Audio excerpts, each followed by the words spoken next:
bring in Tennessee State Senator Brent Taylor and Shelby County, Tennessee Mayor Lee Harris. Gentlemen, good morning. Good morning. Senator, I will start with you. Are you and the community prepared for National Guard troops to be on the ground, to be deployed very, very soon? We are. My constituents, Hena, are as happy as a fat man at a Golden Corral buffet to have the National Guard in Memphis. It's something, quite frankly, that a lot of the members of the community have been asking for a long time. And the governor has sent a surge of THP officers down there.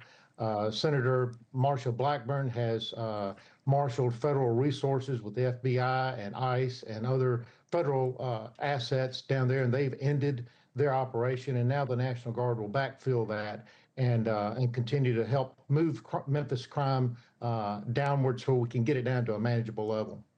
Mayor Harris, you represent the county of Shelby. That includes Memphis. You and your colleagues have asked the Trump administration to send money, not troops. I've heard that from a lot of local leaders.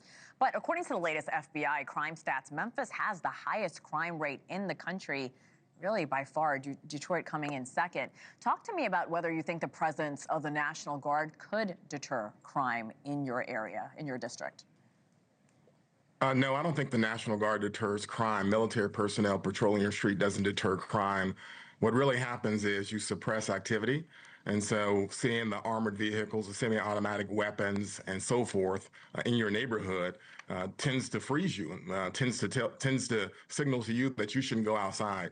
And so if there's less activity in a community, that automatically means fewer conflicts that could lead to crime.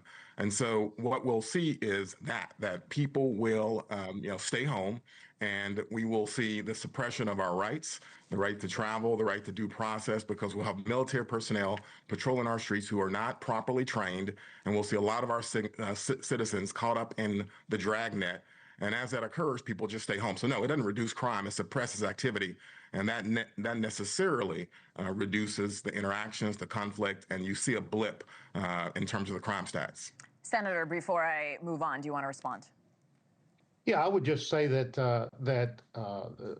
Memphians' rights are already being suppressed. Memphians already are frozen in place because they can't get out of their homes. They're afraid to go shop in our stores. They're afraid to go downtown to our restaurants and to our ball games. They're already frozen and fearful. And look, the National Guard, if the mayor would work with the National Guard, they might find that they could fill in with administrative and logistical and support roles, and you probably would not see the Humvees rolling down Poplar Avenue in Memphis. So I would encourage the mayor to work with Mayor Young, work with the governor, and let's make this work for everybody so that we can bring crime down and people can go about enjoying their homes and their personal property and shop in our stores and eat in our restaurants. Senator, I am curious, what are you learning in Memphis? Will the National Guard only be working on crime? Will they be assisting ICE with their operations as well? Yeah, that will be revealed next week. I believe there's going to be an announcement. There's already been a federal task force that has resulted in roughly 500 arrests and about 100 federal indictments. So we have a lot of work to do, and there'll be a lot of activity in federal courts.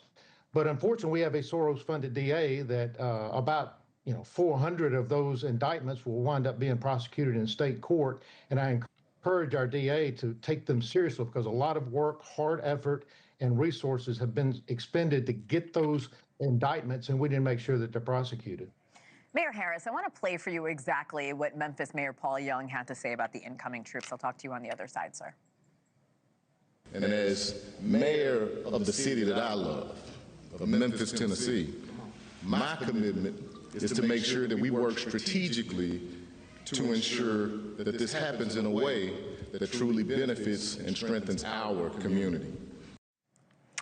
Talk about whether you agree with the mayor's approach. Are you willing to do the same? Oh, absolutely. I'm willing to do what I can to try to make sure that residents are safe. But the problem is that this ends up escalating. I mean, we've seen this playbook before with the occupation of Washington, D.C. And so the early announcement was we would coordinate, that there wouldn't be folks with weapons, and that the occupation would end after 30 days. Obviously, we're more than 30 days in. The occupation is, it looks like it's going to be permanent in D.C.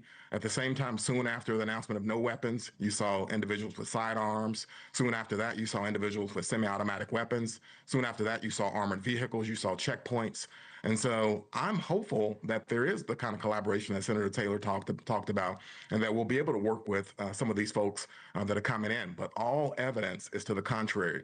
All evidence suggests that this is an occupation, and we don't know how this will end. And we're going to have to stand up and try to reject this because it's so inconsistent with American values. Thank you for watching. Subscribe below and download our NewsNation app right now on your phone, and you will get fact-based, unbiased news for all Americans.